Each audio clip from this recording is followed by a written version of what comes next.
If you're a smoker, I have a tip for you. Make a video of yourself before all this happens. Read a children's storybook or sing a lullaby. We have all seen this shocking anti-smoking PSA that features a former smoker whose voice box has been removed. Now, this is Terry. Sadly, Terry Hall lost her battle with cancer just this last Monday at the age of 53. It was because of this campaign that Terry came to be known by some as a public health hero. And she's been credited with helping a lot of people stop smoking.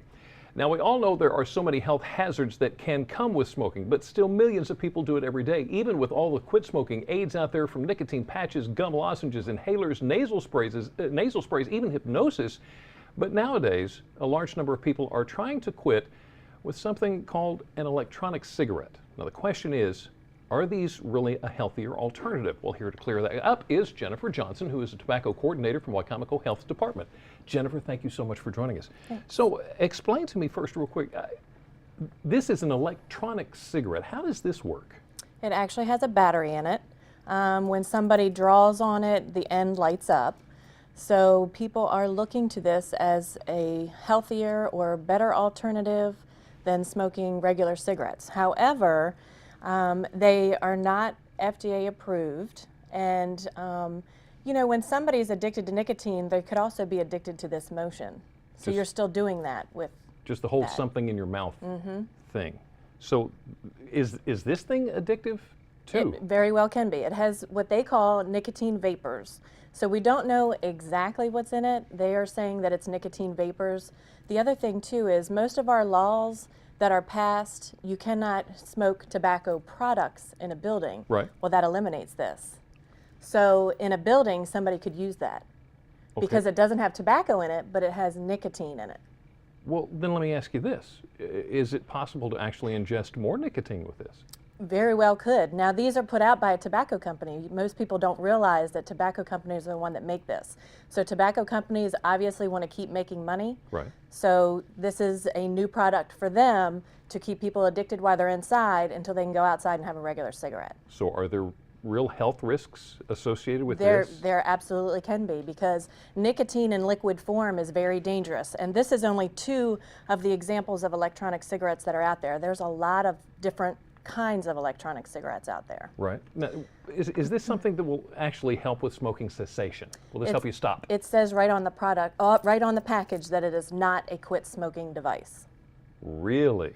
Well, that brings a whole bunch of questions then around then. So, and you, like you said, it's not necessarily just the smoking part, but sometimes you just have that fixation of... Absolutely. I've been teaching cessation classes for 13 years. And obviously everybody's addicted to the nicotine, but some people may be addicted to how they feel when they light a cigarette, how they feel when they're around other people that are smoking. So it's not just the nicotine. Right. And that's the hardest thing. That's why going to a group counseling is helpful, because you're learning how to learn a new lifestyle without cigarettes. Okay, so is this thing FDA approved? It is not FDA approved. Why? Somebody really needs to look into what actually is in it. Now, when they first came out, you could only purchase them online. Right. So I would say probably within the last year, maybe, you can find them at pretty much any convenience store now. So we are hoping that FDA does get involved, and you know, that would be another way that we could.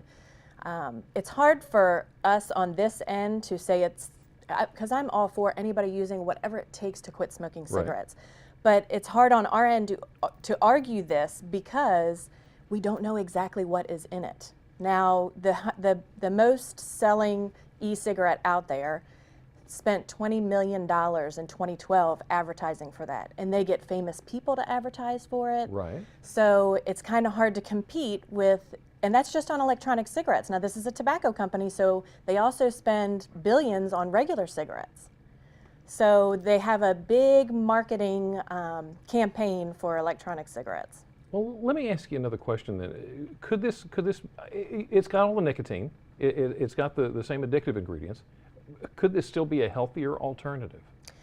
We don't know. That's the hard thing. And what I have found, I had a personal close friend that actually used it for a year, and she went back to smoking regular cigarettes. That's the hard thing. I think most people use it thinking it's going to be better, but they don't completely give up regular cigarettes. Right. Now, we know that regular cigarettes have like arsenic and ammonia. Do we know what's in this? We don't. I mean, they're saying nicotine, but as a tobacco company, they want to make money, right? Right. So if they're spending that much on their advertising, they're obviously making money. And the hard thing is, it could start out maybe at lower amounts of nicotine, but maybe they increase that amount once you purchase, because you can purchase the nicotine, like little vials of nicotine, which nicotine in liquid form is extremely dangerous, more dangerous than rattlesnake venom. Wow. So that's the scary part. So if you have these vials of nicotine around your house, you certainly don't want a young child getting into it. No kidding. Okay, so let me ask you this. Let's say somebody is addicted and they want to quit. What can we do? Well, we have classes at the health department every Thursday at noon, 108 East Main Street. It really is a matter of using something like a nicotine patch. Obviously, a nicotine patch has nicotine in it, but you're not doing this motion. Right. So you slap the patch on, you're weaning yourself off the drug your body wants. So you do a step down method. That's why with this, it says nicotine vapors, but we don't know exactly how much it is. So, and with counseling, because really the hardest part is the mental part.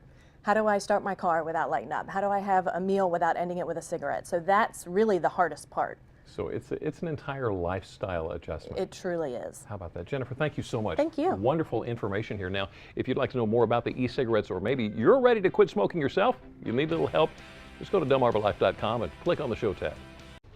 Well, another health problem many people face, chronic illness. Many people with a chronic illness are often left to manage it on their own. A big part of healthcare reform is to make sure they're not alone. How two groups are coming together to help. And a little bit later on, we're going to meet a few more cats and dogs in Delmarva that are looking for a home. Find out how you can help these adorable little faces. Delmarva Life, we'll be right back.